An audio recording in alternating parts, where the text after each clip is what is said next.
France এই দলটা সম্ভবত এই প্রজন্মের সবচেয়ে আক্রমণাত্মক ফুটবল দল। সেই দলের যখন বিশ্বকাপের স্কোয়াডটা ঘোষণা করা হয়, সেই স্কোয়াড থেকে যখন রিয়াল মাদ্রিদ তারকা কামাভিঙ্গা ছিটকে যান, সেটা কেউ কল্পনাও করতে পারেনি। কিংবা গ্রিজম্যানের মতো তারকা প্লেয়ার, যিনি কিনা এই ফ্রান্সকে বিশ্বকাপ জিতিয়েছেন 2018 সালে। এবং ম্যাচের ঠিক শেষ মুহূর্তে একটি শট নিয়ে যখন এমিলিয়ানো মার্টিনেজের বুকে কাঁপুন ধরিয়ে দেয়, নাভিশ্বাস তুলে ফেলে আর্জেন্টাইন ভক্তদের। সেই মুয়ানি এই স্কোয়াডে নেই, এতগুলো নাম, এতগুলো তারকা নেই, এরপরেও ফ্রান্সের দলটা কতই না শক্তিশালী। আসসালামু আলাইকুম, আশা করি যে যেখানে আছেন সুস্থ আছেন। এখনও 2022 বিশ্বকাপের সেই স্মৃতি আমাদের প্রত্যেকের সামনে, মনে হয় যেন মাত্র কয়েকদিন পার করে এসেছি, বিশেষ করে আর্জেন্টাইন ভক্তদের কাছে। কেননা গ্রহের অন্যতম সেরা প্লেয়ার লিওনেল মেসির হাতে একটা বিশ্বকাপের যেই অভাব, সেই অভাবটা ওই দিনই তো দূর হয়েছিল। এরপরেও সেই স্মৃতি এখনও ভুলতে পারেননি অনেক আর্জেন্টাইন ভক্তরা। সেই ফ্রান্স দলের 26 সদস্যের যে স্কোয়াড, সেটা ওই যে নামগুলোর পরেও, যেই নামগুলো মিসিং, সেই নামগুলোর পরেও যেই স্কোয়াডটা দিদিয়ার দেশাম ঘোষণা করেছেন, সেই স্কোয়াড নিয়ে বিন্দুমাত্র সমালোচনা হওয়ার কোনো কারণই নেই।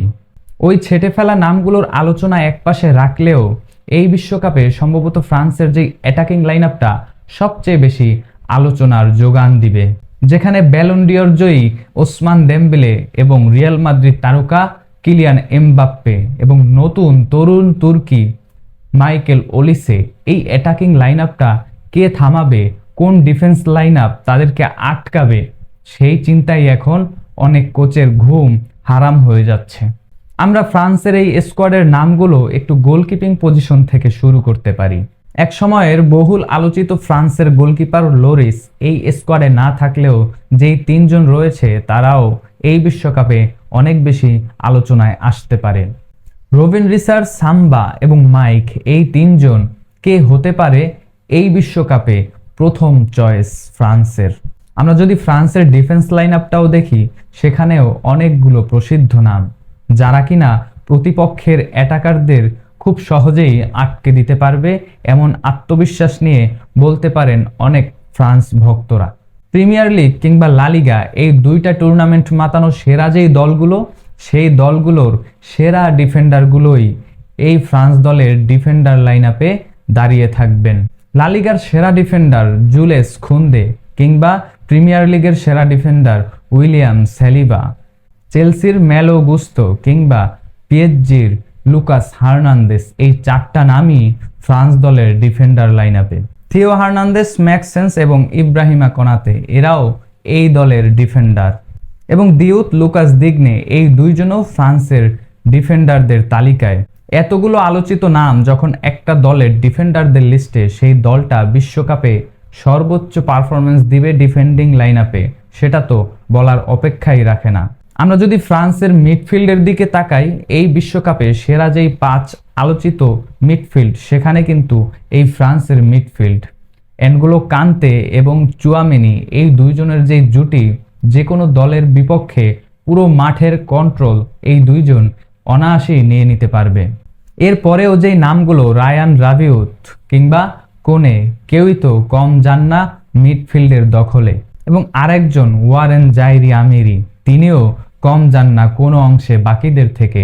একটা নাম আরেকটার থেকে কোথাও কমতি নেই মিডফিল্ডেও। এই ফ্রান্স কে আটকাবে এই দলটাকে?